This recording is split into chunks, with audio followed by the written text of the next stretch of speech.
तो यहाँ पे हम लोग अभी स्टार्ट करते हैं बाइनोमियल थ्योरम एक्सरसाइज 3। और इसमें जो क्वेश्चंस हैं वो आप देखिए। सबसे पहले है क्वेश्चन नंबर 1। तो क्वेश्चन नंबर 1 में क्या लिखा हुआ है? क्वेश्चन नंबर 1 आप पहले से भी जानते होंगे, काफी इजी टाइप क्वेश्चन है। इसमें लिखा है C0 C1 C2 ऐसे करके जितने भी बाइनोमियल कोफिशिएंट्स हैं उन सबका सम आपको फाइंड करना है। तो इन सबका सम आप पहले से जानते हैं क्या होता है, 2 की पावर n होता है। और अगर आपको इस तरह के क्वेश्चंस करने का बिल्कुल आइडिया नहीं है तो उसका करने का मतलब ये होता है कि सबसे पहले आप 1 प्लस एक्स की होल पावर n का एक्सपेंशन लिखते हैं। तो ये 1 प्लस एक्स की होल पावर n का एक्सपेंशन बिल्कुल उसी से कंपेयर करके लिखते हैं जैसे आप क्लास 12th में x प्लस ए की होल पावर n का एक्सपेंशन लिखते हैं। तो बच्चों सबसे पहले यहाँ पर आप लिखते हैं nc0 x की पावर n, ये तो लिखते हैं, लेकिन x की जगह क्या है 1, और 1 की पावर n क्या रहेगा 1 रहेगा। और nc0 में बार बार हम n नहीं लिखेंगे, हम सिर्फ c0 लिख देंगे। मतलब nc0 can be written as only with c0, क्योंकि बार बार n लिखने से आपका टाइम भी वेस्ट होगा। तो ये जो एक्सपेंशन हो जाएगा ये बेसिकली हो जाएगा c0 प्लस c1x। अगर आप नेक्स्ट टर्म पहचाने तो लिखा है nc1 x की power n minus 1 into a की पावर 1। अब बच्चों यहाँ पे a की जगह x है तो x की पावर 1 मतलब x ही रहेगा। तो ये एक्सपेंशन क्या बन जाएगा c0 plus c1x plus c2x square plus c3x cube, ऐसे ऐसे करते करते ये cn x की पावर n हो जाएगा। अब आपको क्या करना है, आपको इन सारे बाइनोमियल कोफिशिएंट्स का सम चाहिए। तो आप इन सारे बाइनोमियल कोफिशिएंट्स का सम निकालने के लिए इसमें x की जगह 1 पुट कर देंगे। जैसे ही आप इसमें x की जगह 1 पुट करेंगे तो 1 प्लस 1 कितना हो जाएगा 2 की power n is equal to c0 plus c1 plus c2, ऐसे करके करते करते ये cn तक आप पहुंच जाएंगे। तो बच्चों ये फर्स्ट क्वेश्चन करने का मेथड होता है, this is your first question. उसी तरीके से बच्चों आपके पास सेकंड क्वेश्चन भी है, और सेकंड क्वेश्चन को करने के लिए आप फर्स्ट क्वेश्चन का हेल्प लेंगे। जो फर्स्ट क्वेश्चन में आपने एक्सपेंशन लिखा है 1 प्लस एक्स की होल पावर n का, उसमें x इक्वल टू 1 लिखते हैं तो सारे बाइनोमियल कोफिशिएंट्स का सम आ जाता है व्हिच इज 2 की पावर n। अब आप उसी एक्सप्रेशन में, यानी जो एक्सप्रेशन नंबर 1 है वो हर बार आपको काम आता रहेगा। अब आप उसी एक्सप्रेशन में x की जगह -1 पुट कर दीजिए। जैसे ही -1 पुट करेंगे तो आ जाएगा 0 is equal to c0 minus c1 plus c2 minus c3, ऐसे करते करते लास्ट टर्म आएगा प्लस cn -1 की पावर n। क्या किया आपने, x की जगह -1 पुट कर दिया। अब -1 पुट करते ही आपकी जो रिक्वायरमेंट है वो रिक्वायरमेंट की तरफ आप ध्यान से देखिए। आपकी जो रिक्वायरमेंट है उस रिक्वायरमेंट में लिखा है कि आपको इवन बाइनोमियल कोफिशिएंट्स का सम और ऑड बाइनोमियल कोफिशिएंट्स का सम चाहिए, और वो आता है 2 की पावर n-1। तो बच्चों आपको इक्वेशन 1 और इक्वेशन 2, कहां पर इक्वेशन 2 है, ये है इक्वेशन 2। इक्वेशन 1 और इक्वेशन 2 को देख करके लग रहा होगा कि एक बार हम इन दो इक्वेशंस को हम ऐड कर दें और एक बार हम इन दो इक्वेशंस को सब्ट्रैक्ट कर दें, तो हमारे पास क्या निकल के आ जाएगा, इवन और ऑड बाइनोमियल कोफिशिएंट्स का सम आ जाएगा व्हिच इज 2 की पावर n-1। तो आप सब रेडी है, तो स्टार्ट करते हैं इसको। तो सबसे पहले बच्चों जब आप दो इक्वेशंस इक्वेशन 1 और इक्वेशन 2 को सही ढंग से टारगेट करेंगे तभी आप समझ पाएंगे। तो ध्यान से देखिए बच्चों, मैं आपको फिर से टारगेट करके बताता हूँ। दिस इज योर इक्वेशन 1 और ये इक्वेशन 2। तो आपने दोनों को ऐड किया तो ये क्या हो गया, 2 की पावर n हो गया, और ये हो जाएगा 2 times c0 plus c2 plus c4, ऐसे करते ही सारे टर्म्स आएंगे, और यहाँ से इवन बाइनोमियल कोफिशिएंट्स का सम आपके पास निकल करके आ जाएगा। ये आएगा 2 की पावर n/2 व्हिच इज 2 की पावर n-1। ठीक है। उसी तरह से बच्चों अगर आप इक्वेशन 1 माइनस इक्वेशन 2 करेंगे तो आपके पास ऑड बाइनोमियल कोफिशिएंट्स का सम निकल करके आ जाएगा व्हिच इज आल्सो 2 की पावर n-1। तो बच्चों इक्वेशन 1 यानी क्वेश्चन 1 और क्वेश्चन 2 ये दोनों ही आपको समझ में आ गए होंगे, और दोनों को करने से पहले आपको ये बात भी समझ में आ जानी चाहिए कि दोनों के करने का लॉजिक एक ही है कि आप बार बार 1 प्लस एक्स की होल पावर n के एक्सपेंशन को कंसिडर करते हैं।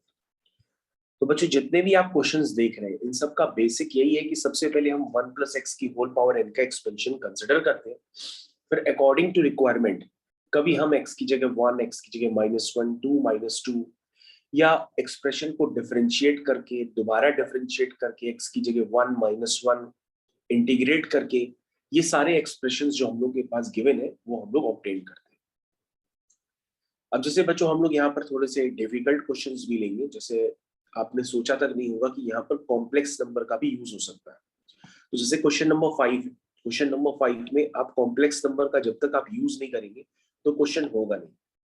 अब क्वेश्चन नंबर 5 में आपको लग रहा होगा कि कॉम्प्लेक्स नंबर कैसे आएगा। बच्चों ध्यान से देखो, यहाँ पे 2 की power n by 2 sine n pi by 4 लिखा हुआ है। इसको देख करके आपको फीलिंग आनी चाहिए कि यहाँ पे कहीं ना कहीं डे मायवर्स थ्योरम लगी है, पोलर फॉर्म बना है और n अंदर मल्टीप्लाई हो गया है, तभी n पाई बाई 4 आ रहा है। ये आपको फीलिंग आनी चाहिए। ये फीलिंग आ रही है तो उसका मतलब आप क्वेश्चन कर ले जाएंगे। तो बच्चों बगल में जो स्पेस है हम उसी स्पेस में करने की कोशिश करते हैं। सबसे पहले ध्यान से देखिए, ये आपके पास स्पेस गिवन है। सबसे पहले आप क्या करेंगे, आप 1 प्लस एक्स की होल पावर n का एक्सपेंशन कंसिडर करेंगे। तो ये हो गया 1 प्लस एक्स की होल पावर n का एक्सपेंशन। क्या होता है बच्चों, ये उलट गया, c0 plus c1x plus c2x square, इस तरह से लिखेंगे, c3x क्यूब, आखिरी में आ जाएगा cn x की पावर n। अब बच्चों यहाँ पर क्या करिए, sine pi by 4 cos pi by 4, इसका मतलब यहाँ पे ये हुआ कि लेफ्ट हैंड साइड में जो x है उसमें x की जगह आप 1 पुट कर दीजिए या i पुट कर दीजिए। 1 तो पहले आप पुट करके देख चुके हैं, उससे 2 की पावर n आता है, लेकिन ये 2 की पावर n तो चाहिए नहीं। अब आप x की जगह यहाँ पर i पुट कर दीजिए। जैसे ही आप x की जगह i पुट करेंगे तो लेफ्ट हैंड साइड बन जाएगा 1 प्लस i की होल पावर n, और राइट हैंड साइड में आप i की डेफिनेशन लगा दीजिए। मतलब जहां पर आई स्क्वायर आएगा उसकी जगह -1, जहां पर आई क्यूब आएगा उसकी जगह -i, जहां पर आई की पावर 4 आएगा उसकी जगह 1 पुट कर दीजिए। तो ये हो जाएगा c0 plus c1i plus c2i square. अब बच्चों आई स्क्वायर लिखेंगे तो ये -1 हो जाएगा, तो डायरेक्टली मैं माइनस का साइन लगा देता हूँ। ठीक है, क्या आएगा आगे, c3i क्यूब। आई क्यूब क्या होता है बच्चों, आई क्यूब होता है -i, तो मैंने पुट कर दिया। फिर c4i की पावर 4, आई की पावर 4 1 होता है। ठीक है, ऐसे करते करते लास्ट वाला टर्म भी ऑब्टेन होगा, which is cn i की पावर n। तो लास्ट वाला टर्म हम छोड़ देते हैं। अब बच्चों यहाँ पर ध्यान से देखिएगा इस इक्वेशन को, ये जो 1 प्लस आई है इसका पोलर फॉर्म आप पहले से ही जानते हैं, फर्स्ट क्वाड्रेंट में है 1,1, तो उसका जो आर्ग्यूमेंट होगा वो होगा tan inverse y by x, मतलब 1/1 which is equal to pi by 4। तो उसका बच्चों पोलर फॉर्म हो जाएगा 2 की पावर, मैं डायरेक्टली लिख रहा हूँ, जरा ध्यान से देखिएगा, इसका पोलर फॉर्म होगा 1 प्लस आई का पोलर फॉर्म सभी बच्चे जानते हैं, वो पहले अलग से लिख दीजिए, वो होगा √2 times cos of pi by 4 plus I sine pi by 4।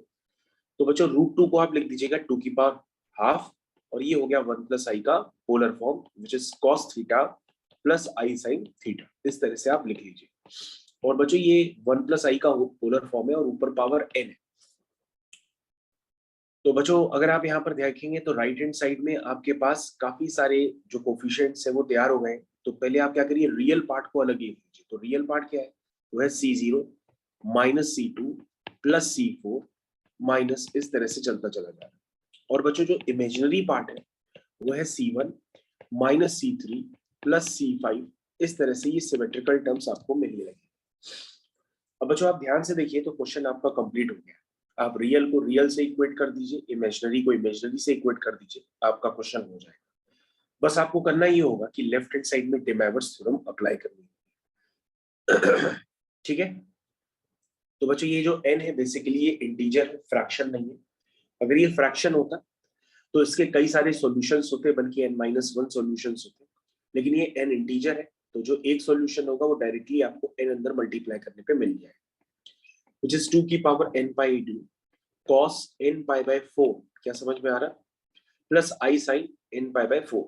तो बच्चों मैं क्या करता हूँ, रियल पार्ट को सेपरेट करके लिख रहा हूँ, इमेजिनरी पार्ट को सेपरेट करके लिख रहा हूँ, तो ये पार्ट आपको समझ में आनी चाहिए। Is equal to real part यहाँ पर बच्चों क्या है, वो है c0 minus c2 plus c4 minus c6, इस तरह से चलता चला जा रहा है। और इमेजिनरी पार्ट आप पहले से लिख चुके हैं, c1 minus c1 minus c3 plus c5 minus c7, इस तरह से ही चलता चला जा रहा है। तो बच्चों आप जब कंपेयर करेंगे तो इसका इमेजिनरी पार्ट आएगा C1 minus C3 plus C5 minus C7, और ये बच्चों कितना आ जाएगा 2 की पावर n/2 sin n π/4। तो बच्चों ये प्रूफ हो गया। सब बच्चे ध्यान से देखें, ये जो आपको पार्ट प्रूफ करना था वो आप ऑलरेडी प्रूफ कर चुके हैं। ये है क्वेश्चन नंबर 5। क्वेश्चन नंबर 5 सबको क्लियर है? अब हम लोग चलते हैं क्वेश्चन नंबर 6 की तरफ। तो बच्चों रेडी हो जाइए, क्वेश्चन नंबर 6 की तरफ हम आ रहे हैं। तो क्वेश्चन नंबर 6 के लिए सबसे पहले हम एक पेज भी क्रिएट कर लेते हैं। ये हो गया क्वेश्चन नंबर 6 के लिए पेज।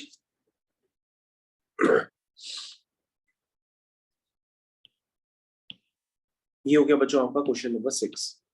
क्वेश्चन नंबर 6 को हम लोग ध्यान से देखते हैं। क्या लिखा है इसमें? इसमें लिखा है C1 plus C2 plus 3C3 4C4 ऐसे करके गिवन है। तो बच्चों कोई भी क्वेश्चन हो, जब तक आप 1 प्लस एक्स की होल पावर n का एक्सपेंशन नहीं लिखेंगे तब तक कोई काम नहीं हो सकता। तो ये हो गया C0 plus C1x plus C2x² plus C3x³ इस तरह से आप लिखते चले जाएंगे Cn x की पावर n। अब बच्चों आपको खुद नजर आना चाहिए कि जो आपको प्रूफ करना है उसमें C0 नहीं है। C0 नहीं है, इसका मतलब ये क्या हुआ कि इस एक्सप्रेशन को आप पहले दोनों तरफ डिफरेंशिएट करके C0 को रिमूव कर दीजिए, क्योंकि C0 क्या है? C0 की वैल्यू 1 होती है और वो एक कांस्टेंट होता है, इसलिए C0 का डिफरेंशिएशन क्या होगा? 0 होगा। और जैसे ही आप डिफरेंशिएट करेंगे बच्चों तो C1 अकेला हो जाएगा, और आपको C1 अकेला चाहिए भी था। C2 के साथ 2 आ जाएगा, क्योंकि x² का डिफरेंशिएशन 2x हो जाएगा तो 2 आ जाएगा। x³ का डिफरेंशिएशन 3x² हो जाएगा तो C3 के साथ 3 आ जाएगा। सिमिलरली C4 के साथ 4 आ जाएगा। यानी कि ये सारा एक्सप्रेशन जो आपको प्रूफ करना है ये जनरेट हो जाएगा। उसके बाद आप क्या करेंगे? x को रिमूव करने के लिए दोनों तरफ आप x की जगह 1 पुट कर देंगे और आपका जो क्वेश्चन है वो कंप्लीट हो जाएगा। जो दोनों तरफ आपको डिफरेंशिएट करना है, तो पहले लेफ्ट हैंड साइड में डिफरेंशिएट कर लेते हैं चेन रूल को यूज करके। n1 प्लस एक्स की होल पावर n-1, ठीक है, इज इक्वल टू C0 का डिफरेंशिएशन क्या हुआ? 0। ये हो गया C1। C2 हो गया x² का डिफरेंशिएशन हो गया 2x। C3 x³ का डिफरेंशिएशन हो गया 3x², ठीक है, plus dot dot dot Cn, ये हो गया nxn-1, ठीक है। क्या मेरी बात सबको समझ में आ गई? अब बच्चों आपको कुछ नहीं करना है, डिफरेंशिएशन आप कर चुके हैं।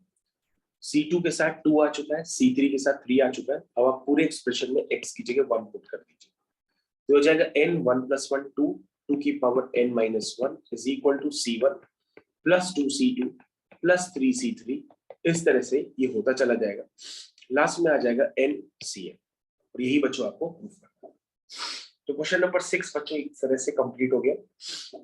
आगे कंटिन्यू करते हैं क्वेश्चन नंबर 7। तो बच्चों क्वेश्चन नंबर 7 की तरफ चलना है, और क्वेश्चन नंबर 7 आप खुद से करेंगे। स्टार्ट करिए क्वेश्चन नंबर 7 के साथ, मैं आपको टाइम देता हूं। ये है क्वेश्चन नंबर 7।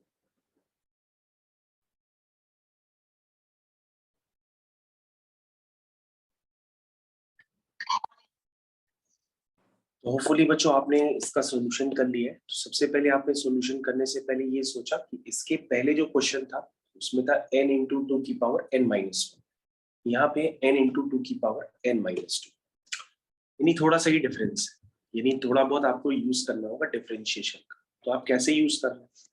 आपने सबसे पहले 1 + x की होल पावर n का एक्सपेंशन लिखा है ना, तो आप उसको पहले लिख लिया करिए। This is C0 plus C1x plus C2x² dot dot dot Cn x की पावर n। इसका एक्सपेंशन लिखने के बाद आपने क्या किया? इसको डिफरेंशिएट किया, तो ये हो गया n1 + x की power n-1 is equal to C0 plus C0 का डिफरेंशिएशन बच्चों क्या हो गया? 0 हो गया, ठीक है, और C1x ये ठीक है, ये डिफरेंशिएशन बच्चों आपने कर लिया।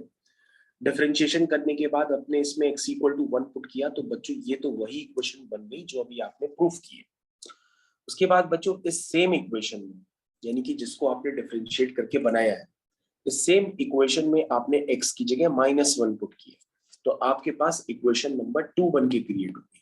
ठीक है, इक्वेशन 1 और इक्वेशन 2 क्रिएट होगी, लेकिन आपकी जो रिक्वायरमेंट है उस रिक्वायरमेंट में आपके पास C1 है, 3C3 है, लाइक दैट, ये दोनों टर्म। तो इन दोनों टर्म्स को ऑब्टेन करने के लिए आपने इन दोनों इक्वेशंस को क्या कर दिया, ऐड किया।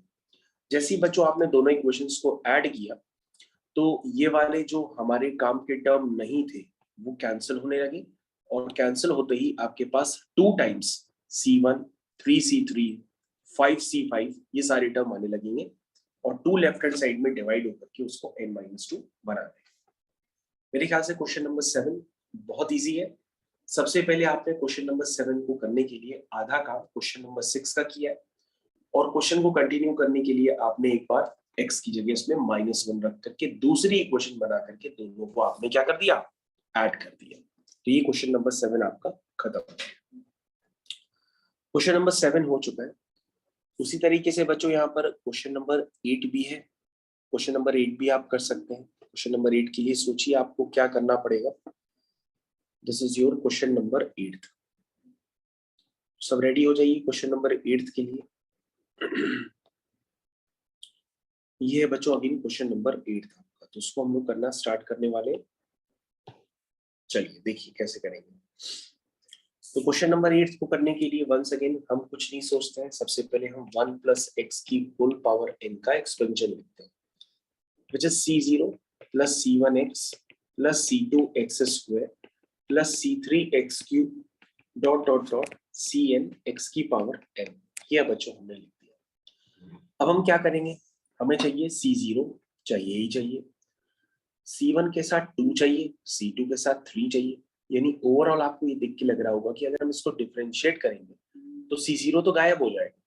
हमें C0 को गायब नहीं करना है, C0 को रखना है, और C0 तभी रह पाएगा यहाँ पे जब C0 के साथ x हो, C1 के साथ x² हो, C2 के साथ x³ हो, क्योंकि डिफरेंशिएट होते ही जो x² होगा उसका 2 C1 के साथ आ जाएगा। यानी आप पूरी इस इक्वेशन में, यानी कि आप इसको इक्वेशन 1 मान लीजिए, इक्वेशन 1 में आप मल्टीप्लाई कर लीजिए x का। तो बच्चों जैसे ही आप x का मल्टीप्लाई करेंगे तो x का मल्टीप्लाई करते ही ये इक्वेशन आपको इस तरह से नजर आने लगेगी। यानी C0x, C1x², C2x³ C3x की पावर 4 ... Cn x की पावर n+1। ये हो गया।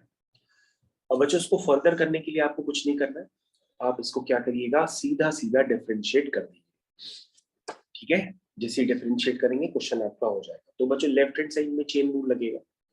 पहले हम x का कर देते हैं तो x का 1 हो जाएगा, 1 + x की पावर n का नहीं करते, लेकिन अब हम 1 + x की होल पावर n का करेंगे तो वो ये हो जाएगा, x का नहीं करेंगे, और राइट हैंड साइड में करेंगे तो ये हो जाएगा C0 + 2C1x + 3C2x² + 4C3, मेरे ख्याल से समझ में आ गया, x³ इस तरह से लास्ट टर्म भी बच्चों लिख सकते हैं, n+1 x की पावर n Cn।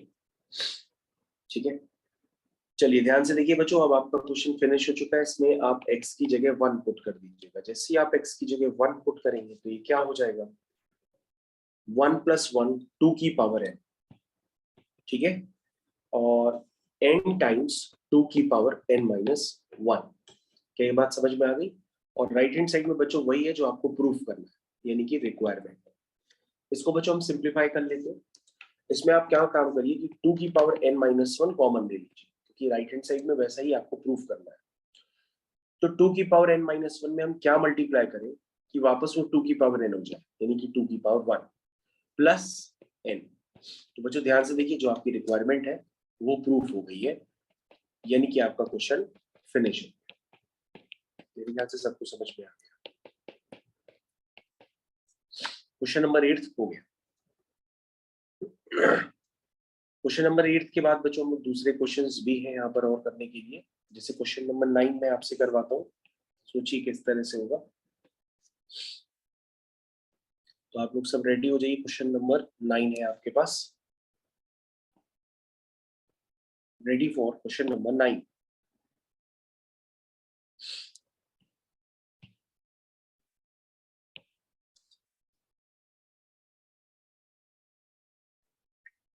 तो बच्चों आज हमारे पास है क्वेश्चन नंबर 9।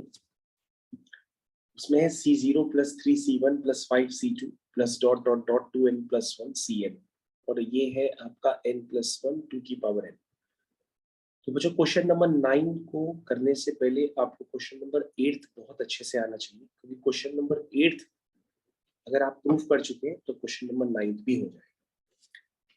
तो क्वेश्चन नंबर 8 अगर आपने प्रूफ किया होगा तो ये है क्वेश्चन नंबर 8। इसमें लिखा है n प्लस 2 2 की पावर n माइनस 1, और इसमें लिखा है n प्लस 1 2 की पावर n। तो 2 की पावर n से आपको क्लियर हो गया होगा कि वहां 2 की पावर n माइनस 1 है, यहाँ 2 की पावर n है। तो सबसे पहले आपने वही काम आपने रिपीट किया, यानी आपने जो एक्सप्रेशन है, जो नॉर्मल सा एक्सप्रेशन होता है, उसमें सबसे पहले आपने x मल्टीप्लाई किया, x मल्टीप्लाई करके उसको डिफरेंशिएट किया, यानी ये वही चीज आ गई जो आपने पीछे प्रूफ की।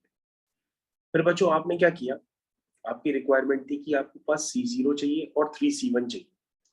तो आपने क्या किया, फिर से कुछ यहाँ पे वर्किंग की है। कि क्या वर्किंग की है, आपने इसको डिफरेंशिएट किया, आपने इस एक्सप्रेशन को डिफरेंशिएट किया बिना x मल्टीप्लाई किए, डायरेक्टली डिफरेंशिएट कर दिया। तो ये क्या आ जाएगा, n इंटू 2 की पावर n माइनस 1। यानी पहला रिजल्ट और दूसरा रिजल्ट आप ऑलरेडी पहले ही प्रूफ कर चुके हैं। अब आपने क्या किया, इन दोनों को ऐड किया। तो बच्चों जब आपने इन दोनों को ऐड किया तो मेरे को देखना पड़ेगा कि आपने किस तरह से किया। तो उस ऐड करने पे सबसे पहले आएगा C0, 2C1 और C1 मल्टीप्लाई होकर ऐड होके हो जाएंगे 3C1, और 3C2 3C3 मल्टी ऐड होकर के हो जाएंगे 5C2। चेक करें क्या ये हमारी रिक्वायरमेंट है। यस बेटा, यही हमारी रिक्वायरमेंट है। तो बच्चों अगर हम इसको सिंप्लीफाई करेंगे तो उसमें 2 की पावर n आप कॉमन ले लेंगे, अंदर आ जाएगा n प्लस 1। तो बच्चों इसको जरा एक बार ध्यान से देख लीजिएगा। ऊपर वाले एक्सप्रेशन से आपने निकाला था,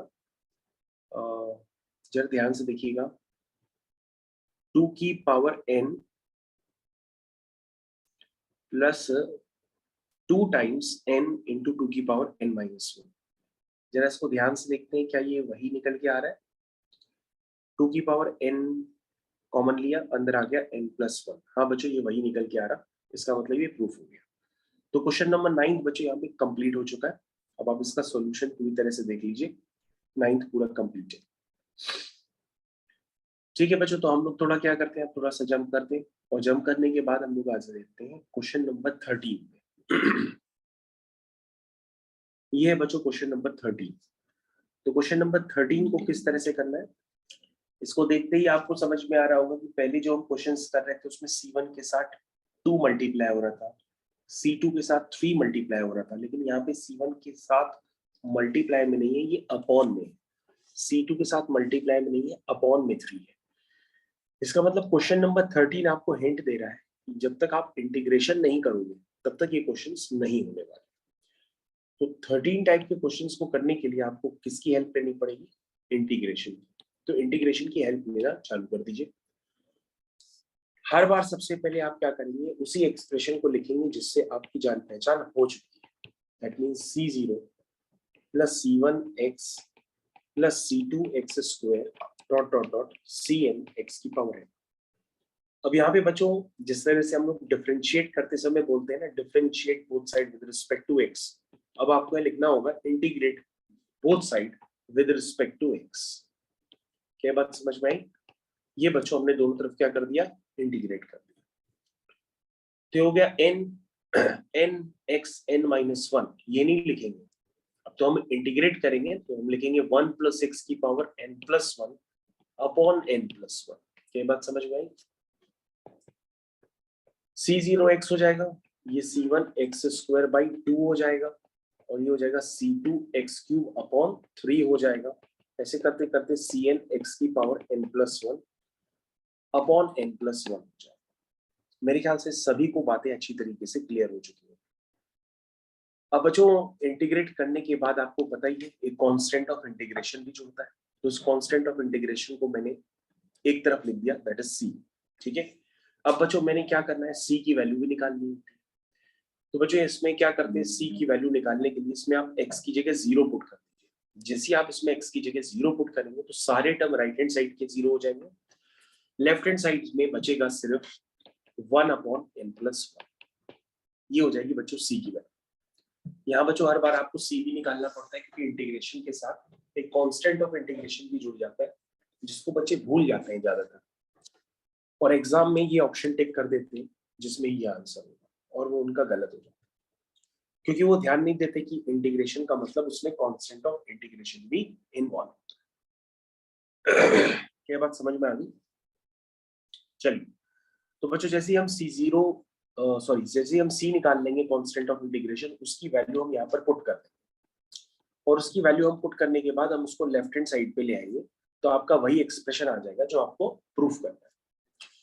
यानी आपका एक्सप्रेशन आ जाएगा 1 + x की पावर n+1 -1 अपॉन n+1, और बच्चों ये वही प्रूफ हो गया जो आपको चाहिए। C0x C1x² 2 C2x³ upon 3 plus dot dot dot Cn x की पावर n+1 अपॉन n+1। मेरे ख्याल से सभी बच्चों को क्लियर है कि क्वेश्चन नंबर 13 आपने किस तरह से किया। ठीक है, क्वेश्चन नंबर 13 बच्चों हो चुका है। इसी तरह से बच्चों आपको क्वेश्चन नंबर 14 भी करना होगा, और 14 को करने के लिए बच्चों कुछ नहीं करना है, आपने जो 13 प्रूफ किया था उसमें x की जगह आप 1 पुट कर दीजिए तो क्वेश्चन नंबर 14 हो जाएगा। तो क्वेश्चन नंबर 14 के लिए हम कुछ खास मेहनत नहीं करने वाले क्योंकि आप ऑलरेडी 13th नंबर कर चुके हैं। तो 13 नंबर करने के बाद आप क्वेश्चन नंबर 14 को डायरेक्ट करने के लिए कुछ नहीं करेंगे, सीधा सीधा सा काम करेंगे। आप x की जगह क्या पुट कर देंगे, 13 में 1 पुट कर देंगे। जैसे ही आप बच्चों 1 पुट करेंगे तो ये आपका एक्सप्रेशन बन जाएगा 1 + 1 2 की पावर n+1 -1 अपॉन n+1। ये प्रूफ करना है और ये बन जाएगा C0 C1/2 C2/3 ऐसे करते करते Cn अपॉन n+1। ये बच्चों आपका प्रूफ हो जाएगा। बच्चों क्वेश्चन नंबर 14 मेरे हिसाब से आपको काफी अच्छे से आ गया होगा। क्या 14 तक आप लोगों को सबको बहुत अच्छे से समझ में आ गया होगा? आ गया समझ में? तो ठीक है बच्चों, इस एक्सरसाइज के अभी हम लोग इतने ही क्वेश्चंस रखते हैं। Thank you.